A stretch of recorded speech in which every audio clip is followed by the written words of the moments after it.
Livros digitais ou e-books mudaram o conceito do livro. Grandes volumes podem estar agora reunidos em um arquivo no computador. Mudar a página pode ser um toque na tela. Mas de que forma ele vem interferindo na história do livro tradicional? Com capa, páginas e até cheiro. O impacto dessa mudança é sentido também pelo mercado editorial, que já questionou até a possibilidade do livro de papel acabar. De acordo com a pesquisa Produção e Vendas do Setor Editorial Brasileiro, realizada pela Câmara Brasileira do Livro e pelo Sindicato dos Editores de Livros, em 2012, as editoras brasileiras venderam mais de 434 milhões de livros, o que representou uma queda de 7,36% em relação a 2011. Mas, ao mesmo tempo, a venda de livros no site Estante Virtual, por exemplo, criado para reunir os acervos de todos os sebos do Brasil, cresceu. Nele são feitos, em média, 8.450 pedidos de livros por dia. Quais os desafios das editoras e autores em relação ao mercado editorial? O livro de papel vai sumir? De que forma as políticas públicas podem contribuir para o desenvolvimento desse mercado? Para responder a essas e outras perguntas, eu converso agora com Diego Drummond e Lima, presidente da Associação Brasileira de Difusão do Livro, André Garcia, criador e diretor do site Estante Virtual, e Fabiano Santos Piuba, diretor de Livro, Leitura, Literatura e Biblioteca do Ministério da Cultura. E você de casa, como sempre, também pode participar. Aproveite para tirar as suas dúvidas e mande seus recados, opiniões e comentários para o Facebook e para o Twitter do canal Futura. Ou, se preferir, o telefone da nossa produção é o 0 Operadora 21 3523 4098. Boa tarde a todos, muito obrigada pela presença. Eu gostaria de saber de vocês, Fabiano, de repente você pode começar a responder essa pergunta. O livro de papel vai acabar? Não creio. O livro ele é um objeto. A leitura é uma atividade, é uma experiência, é humana, de formação, né? Então, eu creio que é importante a gente estabelecer um pouco também essa diferença, né? O livro como esse objeto cultural, que, portanto, eu creio que ele acaba, ele não acaba. Ele vai se transfigurando em seus suportes, né? E eu acredito numa coabitação entre o livro físico e o livro digital. Diego, você concorda com o Fabiano? Eu acho que não acaba, e a força do livro físico é muito grande, né? O prazer de ler e de possuir aquele conteúdo é grande demais para as pessoas trocarem isso pelos bits pura e simplesmente, né? Diferente do que aconteceu com a música e com outras coisas que mudaram de suporte, com o livro não aconteceu igual, né? O livro digital hoje no Brasil tem uma participação muito pequena no mercado.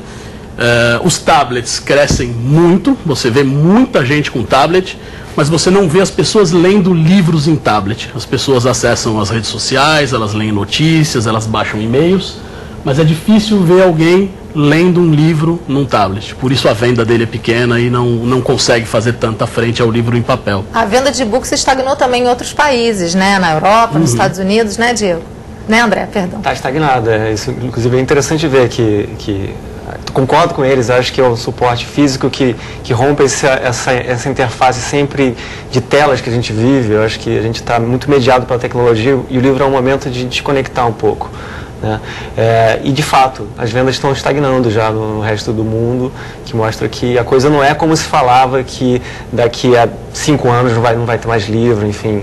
A coisa não é dessa forma. É difícil sempre prever se daqui a 100 anos como é que vai ser, mas eu acredito que não é de forma alguma essa transição que se falou. A gente não tem dados de 2013 da produção e venda de livros, mas é possível a gente dizer como está o mercado editorial brasileiro nesse momento? Nós temos uma pesquisa na BDL que sai normalmente um pouco antes dessa pesquisa da FIP. A BDL conversa principalmente com quem trabalha na venda direta de livros, que é a venda porta a porta, que ela é feita com o vendedor.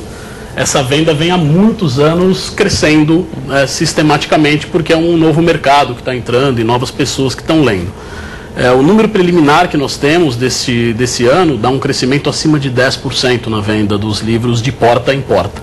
Então, talvez seja uma migração de um canal ao outro, mas o fato é que as pessoas continuam querendo ler cada vez mais, pelo menos aqueles que o livro aborda elas, né? E não que elas vão atrás dos livros. E as vendas na estante virtual, por exemplo, André, como é que está? Estão crescendo sem parar. A gente está batendo a marca de um livro vendido a cada 3 segundos. Vou aproveitar enquanto você responde, mostrar o site Estante Virtual para o pessoal lá de casa. Pode continuar, por favor. Então, eu acho que tem aí um fator de... o livro é muito barato na estante virtual, uma economia média de 52% em relação às livrarias convencionais. A gente, por exemplo, livros até R$10, a gente tem 3 milhões, né, de um total de 12 milhões de exemplares. Eu acho que também tem um fator de diversidade. A diversidade de livros nas livrarias convencionais cada vez é menor, e na estante há mais de 1 milhão de títulos, o que faz dela a maior livraria do mundo em termos de língua portuguesa. Então, acho que ela tem vários diferenciais que fazem ela ter um comportamento diferente do mercado como um todo, né? Ou seja, preço menor, diversidade maior. Você falou em preço, eu queria perguntar para o Fabiano, o que é a lei do preço fixo, Fabiano? Que está diretamente ligada ao mercado editorial brasileiro. Sim. Essa lei é uma lei que tem uma origem na França. É uma lei, inclusive, vigente, bem debatida agora recentemente na França, em função da questão do livro digital, né, da venda não só do livro digital, mas também dos aparelhos, como tablets e leitores digitais. E ela é uma lei que visa proteger a rede de livrarias e, ao mesmo tempo, a bibliodiversidade, ou seja, a importância que é a livraria como um espaço cultural para o acesso ao livro, para o acesso à leitura, mas também esse espaço de mediação de leitura. Então ela estabelece critérios onde um preço do livro é estabelecido e ele não pode ter uma margem de desconto maior do que a que é estabelecida por um determinado período por todas as livrarias, né? Isso dá um equilíbrio tanto para as grandes como para as pequenas livrarias, né? Porque aí você tem ali esse contato com o usuário, com os clientes, independente dele estar numa pequena ou numa grande livraria. Na América Latina, países como o México e a Argentina tem, e no Brasil a gente está num debate já há um bom tempo, e eu acho que é hora de enfrentá-lo. Diego, como é que está o mercado editorial brasileiro em relação ao mercado internacional, na sua opinião? O mercado editorial brasileiro, ele ainda está crescendo. É um mercado que ainda tem formação de novas empresas, que tem surgimento de títulos e de muitas editoras ainda trabalhando nesse mercado. Em matéria de livrarias, o Brasil ainda precisa de muito mais livrarias e precisa de mais vendedores de livros, né? O Brasil tem aproximadamente 2.500 livrarias, o que é muito pouco para o tamanho do país e para a quantidade de municípios que temos. A gente estima que tenha mais de 5.000 municípios no país que não tenham uma livraria, e é aí que atuam principalmente os vendedores de livro porta a porta. Hoje, por volta de 30 mil vendedores de livros no Brasil, e só não tem mais porque falta gente para trabalhar vendendo como vendedor de livro porta a porta. Então, tem demanda de emprego. E a gente tem um plano, né, um plano nacional que estimula a construção de bibliotecas, a contratação de pessoas para trabalhar em biblioteca. Foi lançado em 2006, né, Fabiano? Como é que é o resultado desse Plano Nacional de Livros e Leitura até agora? Sim. O Plano Nacional de Livro e Leitura foi instituído em 2006, inicialmente como uma portaria do Ministério da Cultura e do Ministério da Educação. Em 2011, ele passou a ser regido por um decreto presidencial e agora está tramitando um projeto de lei para instituí-lo e transformá-lo como política de Estado. Ele tem 4 eixos fundamentais. O primeiro é da democratização do acesso ao livro, né? O segundo, que é da formação de leitores e mediação de leitura, o fomento à leitura, digamos assim. Um terceiro, que é voltado para a valorização da leitura e seu incremento simbólico na formação cultural, considerando que o livro ainda é pouco presente, ou a leitura pouco presente no imaginário, na formação do povo brasileiro. E o quarto eixo, que é o fomento da economia criativa e produtiva do livro, né? Esses 4 eixos dão as diretrizes tanto para os Ministérios da Cultura como da Educação, estabelecer os programas de composição de acervos para as bibliotecas públicas, de formação de mediadores de leitura, professores, bibliotecários, agentes de leitura, mas também as ações voltadas para o fomento da literatura brasileira e da economia do livro no país.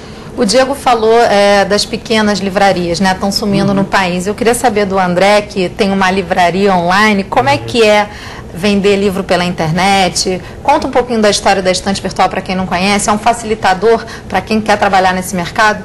Sem dúvida. A Estante hoje tem 1.300 vendedores profissionais, sendo que metade são sebos que têm lojas de rua e metade são o que a gente chama de livreiro virtual. que é uma categoria que teve gênese com a estante virtual. Eles têm salas comerciais ou trabalham de casa mesmo, vendendo livros de forma profissional. Além disso, tem 1.200 leitores vendedores, que a gente chama, que são pessoas físicas que são leitores, enfim, que têm poucos livros para vender e podem vender também. Então, é um estímulo à criação, né? não só a criação, mas a manutenção de sebos, né? Dessa rede que, eventualmente, livreiros virtuais abrem lojas também. E, às vezes, as lojas viram virtuais. A estante é uma livraria como um todo, né? Nesse sentido, ela oferece essa experiência centralizada, mas a grande riqueza dela é essa multiplicidade. Ou seja, ela não tem um estoque só, ela tem estoque em 2.500 vendedores, o que traz uma riqueza muito interessante. Então, eu acho que nisso ela se salva de vários fatores que oprimem, né, normalmente operações físicas de livrarias e editoras, que é um estoque limitado, é uma necessidade de um giro alto dos livros. Então, o sebo ele está ao contrário disso. Então, ele pode ter livros que giram devagar, então ele tem uma diversidade maior. Ele não tem aquela pressão de vender só aqueles mais vendidos, os últimos lançamentos. Ele tem um acervo muito mais amplo. Então, a gente tem um viés bem diferente. E acho que é complementar, né? A gente não compete com uma livraria física nesse ponto. Você tocou num assunto que eu acho que é um gargalo, né, do mercado editorial brasileiro, que é a distribuição dos livros. É mesmo, Diego, esse é um problema do Brasil?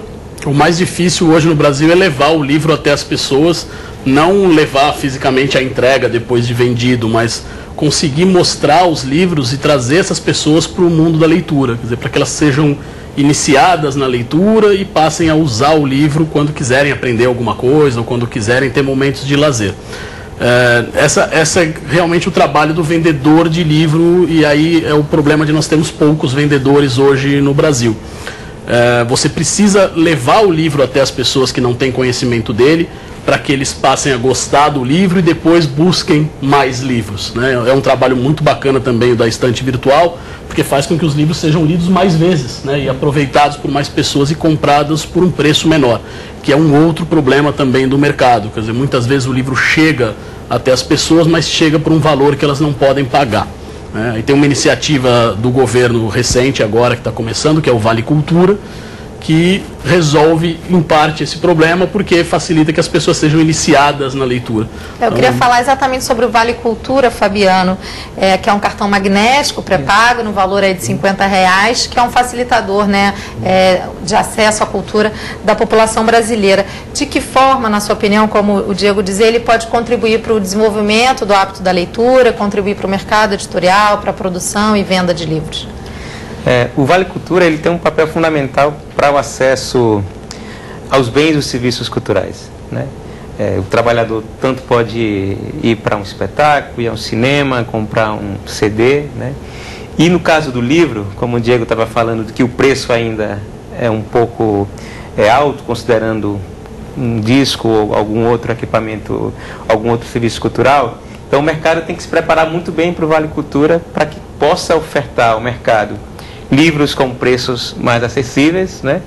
E desenvolver tanto o próprio mercado, mas também facilitar esse acesso para a formação dos leitores, sobretudo nas famílias, porque o Vale não é só para o trabalhador, ele é para a família, né? Nesse sentido, o próprio IPL, que é o Instituto ProLivro, está preparando uma campanha que irá ser apresentada agora recentemente ao Ministério da Cultura, na ideia de que o seu Vale Cultura vale livro, né? Vale uma viagem, vale uma metáfora por espaços, tempos, né? Conhecimentos, informações. A gente tem bastante participação já pelos nossos canais, pelo Facebook, pelo Twitter, eu vou ler algumas. O Paulo via Facebook diz o seguinte: não acredito que o livro de papel possa acabar, mas acredito que precise despertar nas pessoas o interesse maior pelo gosto da leitura. Já o Williams Andrade, também pelo Facebook, concorda e fala: eu prefiro os livros de papel, nada se compara. Tem o Wanderson que fala: papel é bem melhor. Já o Anderson Ramires, também pelo Facebook, diz que com os livros digitais podemos navegar entre mundos por meio de referências, links e etc. Coisa que a tecnologia do papel, abre aspas, não oferece. Haverá muito mais informação agregada do que conteúdo do que um livro de papel apenas. Já o Rodrigo discorda, prefere o livro de papel, mas ele sempre vê o preço do livro digital que é quase o mesmo do livro de papel. É verdade isso? O preço se equivale? É uma política de cada editora, né? Normalmente as editoras colocam um pouco mais em conta o livro digital, o que de certa forma não contribui para fazer ele vender muito mais, né? Eu lancei recentemente um livro que vendeu 8.000 exemplares em papel e 300 exemplares no digital, sendo que era 1/3 do valor o digital por o preço dele em papel. Chama O Vale dos Mortos o livro. Será que é porque a gente ainda tem no Brasil, é claro, cada vez maior o acesso das pessoas à informação, a computadores, mas a gente ainda tem muitas escolas sem computador, a gente tem grande parte da nossa sociedade também sem computador em casa. Será que esse é um problema também do acesso ao livro virtual, na opinião de vocês? O e-book não está crescendo junto com a venda de computador, de laptops ou de tablets. Eu vi um dado interessante no Retratos da Leitura do Brasil, para mim é o dado mais curioso que tem lá. Ele diz assim, ele pergunta para as pessoas que já leram o e-book como vai ser o próximo livro dela. E a maioria responde, o próximo livro vai ser de papel. Então as pessoas que compraram o e-book, a maioria delas vai comprar um próximo livro em papel. Então não necessariamente a experiência de ler num e-book ou num computador é tão prazerosa quanto a de papel. As pessoas vão, experimentam, mas não necessariamente voltam ou ficam no digital para sempre. Agora, na opinião de vocês, a gente teve aí o Brasil como tema da Feira de Frankfurt. Eventos como esse impulsionam o nosso mercado? Hein, Fabiano? Sim, eu creio que sim. Inclusive o Brasil vai ser país homenageado do Salão do Livro de Paris 2015. Acho que é uma informação que a gente pode compartilhar. Essa participação em feiras internacionais, ela tem um papel muito importante da difusão da cultura brasileira no exterior, mas no caso também da própria produção editorial, da literatura brasileira. E Frankfurt é uma feira, sobretudo, de negócios, né? Não dá para a gente comparar Frankfurt, por exemplo, com a Bienal do Livro, do Rio ou de São Paulo. Ela tem um outro perfil, que é muito mais de rodadas de negócio, de compras e vendas de direitos autorais. Então, a partir do momento que o país começa a participar de eventos com esse perfil, ele, de uma certa forma, está difundindo, mas também não apenas para ir comprar direitos autorais, que é o que a gente vai na maioria das vezes, mas também de estar vendendo, né, a produção literária, editorial no Brasil. E os impactos de Frankfurt foi muito importante, considerando que nos últimos, a última participação que tinha sido na década de 90, né, e essa agora mais recentemente, onde aumentou bastante o número de obras brasileiras traduzidas, né, boa parte dela financiada com um programa de bolsas de tradução e intercâmbio para editores e tradutores da literatura brasileira no exterior. Quer dizer, nesse mercado a gente tem aí o mercado dos sebos, livros traduzidos, novas obras, né? De que forma esse tipo de livro se complementa, né? Ajuda o mercado editorial brasileiro. Não há um revanchismo, né? Livro é livro, na opinião de vocês, quanto mais livro melhor, né, André? Não tem essa diferença, né, para o mercado, para quem trabalha com a venda de livros. Entre físico e digital. Ou entre se são livros novos, se são novas edições, se é uma tradução, se é uma obra inédita. Sim, acho importante estimular a leitura, né? E nisso é uma leitura que não seja só dos mesmos 10 livros, né? A gente não quer uma nação de leitores de best-sellers só. A gente quer uma nação de pessoas que exercem sua subjetividade. Isso acho que é importantíssimo. Desde pequeno, eu não fui estimulado a ler. Eu fui começar a gostar de ler com 18 anos. No meu colégio, o castigo era ir para a biblioteca. Né? Muitos colégios ainda são assim, né? Infelizmente. E você recebe o livro extra classe, é uma opção, você não tem sequer 3 opções. Então, leitura é subjetividade, você tem que exercer isso. E para exercer isso é diversidade. E acho também é tempo, né? Cada vez a vida está mais acelerada, cada vez a gente está mais conectado o tempo inteiro, fazendo várias coisas ao mesmo tempo. E a leitura é o contrário disso, você tem que desconectar, tem que focar. E eu acho que isso deve estar lutando contra. Essa movimentação toda que a gente está falando aqui não é só as várias formas de vender o livro, mas como é que o mundo está e quais os concorrentes do livro, né? O Facebook, são vários sites, várias opções de entretenimento. Nesse ponto eu acho que o Vale Livro bem interessante, porque ele restringe aquele gasto em cultura. Né? O cara não pode gastar em outras coisas, então ele é obrigado a gastar em cultura. Diego, você além de estar na ABDL, você tem também uma editora, você concorda com o André? Eu concordo plenamente. O importante é que as pessoas leiam. Todo mundo que está trabalhando no mercado editorial, que é do governo e lida com livros, já percebeu e sabe disso, que quando uma pessoa lê um livro, ela lê outro livro. E quando ela lê 2, ela fica com vontade de ler 4, de ler 6, de ler 12. Então quem lê mais acaba lendo cada vez mais. E então todo mundo que vende livros acaba fomentando o mercado de livros e fomenta a vontade nas pessoas de ler cada vez mais. Então não há venda de livro que atrapalhe um mercado. Toda venda ajuda. O fato de alguém ler um livro, de repente, da minha editora, lá na estante virtual. Aliás, eu sou cliente da estante virtual. Quando eu quero comprar um livro e não acho ele na livraria, eu compro lá. Então é natural que as pessoas possam achar livros publicados antes na estante virtual, gostem daquele livro, de preferência gostem da editora e voltem a comprar depois outros livros quando saem lançamentos ou quando vão para uma lista. Então toda essa venda se soma, né? A gente tem mais comentários aqui. Usuário @Minas via Twitter diz o seguinte: já li e-book, mas não tem comparação com o livro. Coisa boa mesmo é sentir o cheirinho do livro enquanto a gente lê. E a Custódia, que tem 63 anos, é de Minas Gerais, diz o seguinte: posso ser uma pessoa de idade e amar ler. Prefiro o livro impresso do que essas novas tecnologias. A gente vê que essa não é uma opinião pelas vendas, né, pelos números que vocês trouxeram para o programa. Essa não é uma opinião apenas das gerações mais antigas, né? Mas os jovens ainda continuam preferindo o livro de papel. A venda que mais cresce é de livro infantil e infanto-juvenil.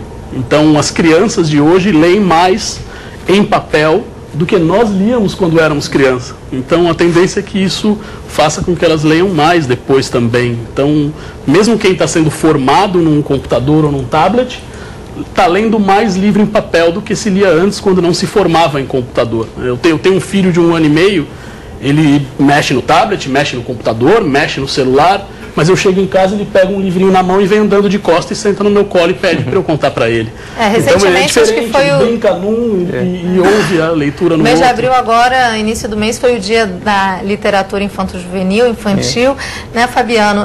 Além das políticas públicas, acho que a gente pode terminar o programa com essa pergunta, é preciso incentivar o hábito da leitura em casa também, né? Além da escola, esse não é um papel só da escola e nem do governo, né? Isso. Aprender a ler é um momento mágico na vida de qualquer pessoa, né? Aliás, o Paulo Freire tem uma expressão muito rica quando ele fala de que a gente aprende a ler para escrever a nossa própria história. Daí que a leitura é uma prática de liberdade. Eu acho que o sentido da gente estar conversando hoje, né, é um pouco essa defesa, né? A gente não está falando só do livro, objeto, a gente está falando sobretudo, né, da importância da construção de uma nação de leitores, né, de leitores autônomos, críticos, porque quem lê amplia a capacidade crítica, inventiva, os horizontes, enfim, né? E esse desafio, né, esse compromisso, digamos, amoroso, não é só não cabe apenas ao professor ou à professora, né? Cabe aos pais, né? Então é importante criar ambientes favoráveis para a leitura também dentro das casas, né? Isso que o Diego estava falando com o filho dele, né? De você compartilhar a leitura, de comprar livros, né? Mas sobretudo ter esse tempo disponível, né? E aconchegante de de compartilhar a leitura com os filhos, né? E a escola faz o outro papel da formação leitora, mas eu acho que a família é o espaço vital para a formação dos leitores. Então, os pais que estão nos vendo, comprem os livros, compartilhem a leitura com os seus filhos, porque essa é uma experiência incrível de formação e de transformação também. Fabiano, agradeço a sua presença no Conexão Futura. Diego, também muito obrigada. André, obrigada também.